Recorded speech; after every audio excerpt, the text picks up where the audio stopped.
వ్యర్థమైన ఖర్చు. చందమామ కథ. పూర్వం సౌరత్పూర్ అనే చిన్న గ్రామంలో రామసింహుడు అనే షావుకారు ఉండేవాడు. అతనికి డబ్బు ఖర్చు పెట్టడం అంటే చాలా ఇష్టం. తన కోసం కూడా ఎక్కువ ఖర్చు పెట్టుకునేవాడు కాడు. ఒకనాడతడు ఏదో పని మీద పొరుగురికి పోతూ ఉండగా దారిలో ఒక ఖర్జూరపు చెట్టు కనబడింది. దాని నిండా గుత్తులు గుత్తులుగా ఖర్జూరపు పళ్ళున్నాయి. రామసింహుడికి చిన్నప్పటి నుంచి ఖర్జూరపు పళ్ళంటే చాలా ఇష్టం. ఇప్పుడు వాటిని చూస్తుంటే అతనికి నోరూరింది. అతనికి చెట్టెక్కడం రాదు. కానీ చూస్తూ చూస్తూ ఖర్జూరపు పళ్లను వదిలి ముందుకు సాగిపోవటానికి మనస్కరించగా అతను ఎలాగో కష్టపడి చెట్టెక్కాడు. రామసింహుడు తిన్నన్న పళ్ళు తిని మరికొన్ని జోబులో వేసుకుని చెట్టు దిగి వద్దామని కిందికి చూసేసరికి నేల ఎక్కడో పాతాళంలో ఉన్నట్లు కనబడి కళ్ళు తిరిగి కింద పడిపోతానని భయం పుట్టింది. ఆ భయంలో అతను భగవంతుడిని తలుచుకుని, స్వామి, నేను క్షేమంగా కిందికి దిగితే 1000 మందికి సంతర్పణ చేయిస్తాను అని మొక్కుకున్నాడు. అలా మొక్కుకున్న మీదట కొంత ధైర్యం వచ్చి అతను చెట్టు దిగనారంభించాడు.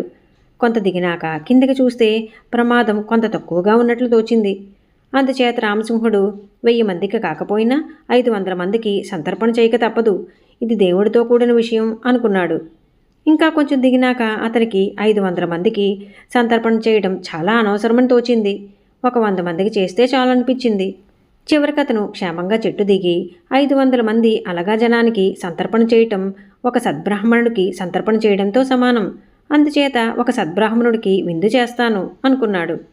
అతను ఇంటికి తిరిగి వచ్చేటప్పుడు ఏ బ్రాహ్మణుడికి సంతర్పణ చేయటమా అని ఆలోచించాడు. లావుగా ఉండే బ్రాహ్మణులు ఎక్కువ తింటారు. కానీ తమ గ్రామంలో బక్క బ్రాహ్మణులు ఎవరున్నారు? రామాలయ పూజారి రామశాస్త్రి చాలా బక్కగా ఉంటాడు. అందుచేత అతన్ని విందుకు పిలవ నిశ్చయించి రామసింహుడు పూజారి ఇంటికి వెళ్ళి ఆయనను మన్నాడు తమ ఇంటికి భోజనానికి ఆహ్వానించాడు. పిసినారితనానికి పేరు మోసిన రామసింహుడు అకారణంగా తనను భోజనానికి పిలవటం చూసి రామశాస్త్రి అమిత ఆశ్చర్యపడుతూ అలాగే వస్తానన్నాడు. రామసింహుడు తిన్నగా ఇంటికి వెళ్ళి తన భార్యతో, ఇవాళ వెళ్ళిన పని కాకుండానే ఇంటికి తిరిగి రావాల్సి వచ్చింది, రేపు మళ్ళీ వెళ్ళాలి. పూజారి రామశాస్త్రిని భోజనానికి పిలిచాను, సాధ్యమైనంత తక్కువ ఖర్చులో అంతా జరిగేటట్లు చూడు అని ఆ రోజు జరిగిన సంగతి ఆమెకు చెప్పాడు. మర్నాడు ఉదయమే రామసింహుడు పొరుగురికి ప్రయాణమై వెళ్ళాడు. భోజనాల వేళకు రామశాస్త్రి రామసింహుడి ఇంటికి వచ్చాడు. రామసింహుడి భార్య ఆయనకు వడ్డన చేసింది. బక్కగా ఉన్న రామశాస్త్రి మంచి తిండి పుష్టి కలవాడు. ఆయన 3 తిన్నంత తిని తాను తినగా మిగిలిపోయిన పిండి వంటలు మూట కట్టుకుని తాంబూలం పుచ్చుకున్నాడు. అందులో దక్షిణ లేదు. అమ్మా, సంతర్పణ చేసిన బ్రాహ్మణుడికి దక్షిణ లేని తాంబూలం ఇవ్వటం గృహస్థకు మంచిది కాదు.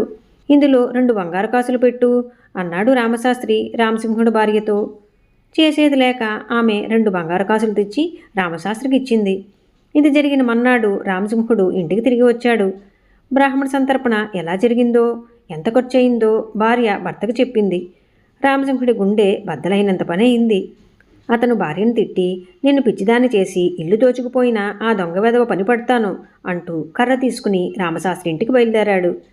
ఇలాంటిదేదో జరగబోతుందని రామశాస్త్రి ముందే ఊహించి ఉండడం చేత తగిన ఏర్పాట్లన్నీ చేసుకుని ఉన్నాడు. రామసింహుడు తన ఇంటికి వస్తున్న జాడ తెలియగానే ఆయన మంచం మీద పడుకున్నాడు. ఆయన భార్య కొడుకు మంచం దగ్గర చేరి ఏడుస్తున్నారు. అక్కడికి వచ్చిన రామసింహుడిని చూసి రామశాస్త్రి కొడుకు, ఎంత పని చేశారండి, భోజనానికని పిలిచి మా నాయనకు ఏం పెట్టారో ఏమో కానీ ఇంటికి వస్తూనే వాంతులు చేసుకుని మంచాన పడి ఉన్నాడు. వైద్యుని పిలిస్తే విషప్రయోగం జరిగింది, విరుగుడుకు 4 బంగారు కాసులు ఖర్చు అవుతుందన్నాడు. ఈ సంగతి ఏమిటో తేల్చుకుందాం, గ్రామ పెద్దల దగ్గరికి పోదాం రండి అన్నాడు. గ్రామ పెద్దలు వైద్యం ఖర్చుతో వదలక జరిమానాలవి వేస్తారు. ఆ భయంతో రామసింహుడు, బాబు, వైద్యానికి అయ్యే డబ్బు నేను ఇచ్చుకుంటాను, నన్ను వదిలిపెట్టు అని రామశాస్త్రి కొడుకును బ్రతిమాలుకున్నాడు.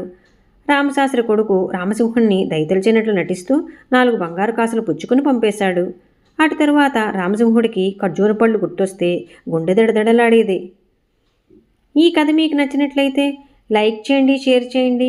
మరిన్ని మంచి కథల కోసం మా సంపత్ ఛానల్ని సబ్స్క్రైబ్ చేసుకోండి.